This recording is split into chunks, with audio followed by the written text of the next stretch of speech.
Hi guys, this is Alea Jen and welcome back to my YouTube channel. So for today's video, meron akong isang subscriber na nagtanong sa akin kung kapag daw ba may utang sa bangko tapos mag-break ng contract, ano daw ba yung mangyayari. So sasagutin ko ngayon kasi nga mostly common dito sa Hong Kong yung umuutang. So ngayon, hindi ko alam, parang mag-cross country siya ata. Ang dami niyang tanong. So ngayon, sasagutin ko lahat dito. Baka nanood ka, edi may idea ka na. Or alam niya naman na, sinasagot ko naman siya, pero may another tanong siya. And mag-aalas 12 na ata yun ng gabi. Antok na ako. So, hindi ko na na-replyan. Kapag nag-break ka ng contract, tapos may utang ka dito sa amo, ang tanong niya is kung malalaman ba daw ng amo and mahaharang daw ba siya sa immigration. So, yung immigration is walang pakialam sa utang mo dito. So, wala silang pakialam kung anong ginawa mo, basta utang, unless kung krimen yung nangyari, ganyan. Pero kung utang is hindi masyadong nangingialam yung immigration. So, malalaman daw ba ng amo niya? Malalaman ng amo niya kapag nandyan ka pa sa bahay ng amo mo and hindi ka nagbayad ng sobra 1 buwan na. So doon na kasi magpapadala ng sulat yung bangko doon sa address ng amo mo na yun nga, notice na hindi ka pa nagbayad, ganyan. So malalaman niya. So kung gagawin mo naman, halimbawa, aalis ka ng 25. So sahod mo ng, halimbawa yung due date mo is 1. So nagbayad ka na ng 1 and then alis mo 25. Hindi na yun malalaman ng amo mo kasi bayad ka ng 1 eh. So, ang susunod na darating na bill or sa susunod na 1, tapos hindi ka na nakapagbayad kasi wala ka na dito sa Hong Kong, doon natatawag ngayon yung bangko and kapag hindi ka pa nila na-reach out, doon na sila magpapadala ng sulat. Doon na malalaman ng amo mo na hindi ka nagbayad sa bangko kapag mga siguro 1 buwan na, ayan, na hindi ka nagbayad. Pero wala ka na dito sa Hong Kong noon. So, kahit malaman pa ng amo mo, wala na silang pakialam, wala, hindi ka na nila mahabol. So, ganun lang yon. So, ang tanong guys is, hahabulin ka sa Pinas. Kapag yung address na nasa kontrata mo ng origin is tama, alam mo yung halimbawa yung in-address mo doon, yung bahay mo sa Bacolod. So, ngayon, sa kontrata, di ba hinihingi ng bangko yung kontrata natin? Tinitignan nila doon yung address mo sa Pinas and address mo dito sa Hong Kong. So, kapag hindi ka nagbayad, diretso agad yan doon yung sulat sa address mo sa Bacolod kung doon ka nakalagay. So, doon ipapadala nila sa'yo. So, una is idadaan nila yan sa barangay. Ayan, tas yung barangay yung magdi-deliver sa bahay mo. Na yun nga, tapos may summon sila na darating. Maghaharap kayo ngayon sa barangay ng collector nila sa Pinas. Ayan. So, doon malalaman ng mga kapitbahay mo and pipilitin ka talaga nilang magbayad. I-stressin ka nila. Grabe kalala yung mga collector ng bangko. Alam mo yung sabihin nila sa iyo, baka ikaw yung susunod na tumalon sa building, ganyan. Ganon sila kalala. Aggressive sila maningil. Kaya hanggat maaari, iwasan talaga yung yung mag-due date ba. And hindi nila ako mahahabol, charis. Totoo yan. Kasi nga, yung address na binigay ko is yung sa Manila ko na address. And yung address ko na sa Manila is 127B. BFD Compound is Avenue Diliman, Quezon City. Ang nalagay sa kontrata is 12B. So, 127B. So, 12B yung nalagay sa kontrata. Kaya hindi nila ako mahabol-habol in case na hindi ako magbayad. Pero kasi, andyan yung karma eh. Ginastos mo yung pera, inutang mo, nananahimik yung bangko, hindi ka sinabihan na, hoy, umutang ka dito. Ikaw yung lumapit sa kanila. Tapos, biglang, hindi ka magbabayad. Ang karma nandyan, naniniwala ako sa karma, hindi advance, pero napakabilis ng karma dumating. Ganun ako guys, katulad nung cellphone ko nga na inutang ko sa Globe, hindi ko binayaran, ang karma ang bilis, ninakaw sa akin yung cellphone agad. So ganun ka sa akin yung karma, kapag may ginawa akong mali, or may ginawa akong kalokohan, binabalik sa akin yan, doble. Kaya hindi ako gumagawa ng kalokohan, and inutang mo yan pera yan, so hindi natin masasabi, pero yung karma nandyan lang yan. And yung subscriber ko na yun, medyo nainis ako sa kanya, sa totoo lang. Kasi ang dami niyang tinanong, sinasagot ko siya. Kung nanonood ka dito, totoo, nainis ako sa'yo. So, ang dami niyang tinatanong, kahit labag sa loob ko, sinasagot ko siya. Kasi nga ang sabi niya, ate, hindi na ako magbabayad kasi aalis na ako, hahabulin ba ako ng bangko? Alam mo yung ikaw na good payer, alam mo yung ako kahit ganito lang ako, alam niyo ba kung magkano binabayaran ko every month sa utang ko sa bangko? 4,200 mahigit. So ang natitira sa sahod ko is 500 lang. Pero pinipilit kong bayaran yan kasi inutang ko yan eh. Tapos biglang, yun yung tanong niya sa akin, alam mo yung naiinis ako, ikaw yung umutang eh. Tapos, ikaw yung umutang, nananahimik yung bangko, tapos ngayon biglang ganyan ka. Tapos ako pa tatanungin mo na parang, kasama ako sa naging kasalanan mo kung anong mangyari sa'yo dyan kung hindi ka nagbayad kasi sa akin mo tinanong. Sabi niya, ate, halimbawa mag-cross country ako tapos hindi ko nabayaran yung utang ko. Parang ang simple-simple lang sa kanya. Tapos sabi ko, hindi ka habulin. Akala ko kasi habulin ako ng bangko. Bahala ka dyan kung nanonood ka. Bahala ka, unsubscribe mo ako. Nainis ako sa'yo. Tapos another tanong na naman siya. Tapos sabi ko sa kanya, pinrangka ko na talaga siya. Sabi ko, be, meron akong kaibigan na nasa Russia siya. Tapos umutang siya sa bangko, 2 bangko yung inutangan niya dito. Ganto yung ginawa, ganto yung amount, ganyan yung amount. Nakaalis naman siya ng bansa. Sabi kong ganun sa kanya. Nandun na siya sa Russia ngayon, umutang siya mga 2 months ago. Pero bago siya umalis is bayaran niya yung utang niya. Binayaran niya muna, hindi siya umalis ng So, nandun na siya sa Russia ngayon, yung sahod niya is ibabayad niya rin sa bangko kasi nga yung ate niya is nandito naman so papadala niya yung bayad. So ngayon biglang sabi niya, ate, magre-renew ako.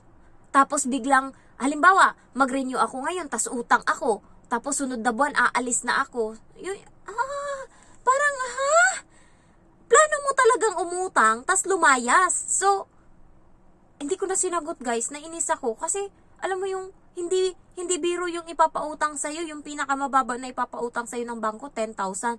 Tapos biglang tatanungin mo ko ng ganon, biglang, eto kasi, andito, may isang cellphone pa ako. Ayan. So, hindi ko siya nireplyan. Alam mo yung, ito yung pagkakasabi niya, nasa na yun siya? Nasa na yun? Ate, paano pag nag-renew ka ng loan, dapat renew ka muna bago ka mag-break contract, di po ba? Pwede kaya renew ako this February 25 tapos March break contract. Possible kaya yun? Biglang nag-ulbo yung kaspa ko guys. Nainis ako. Hindi ko siya nireplyan. Nainis ako.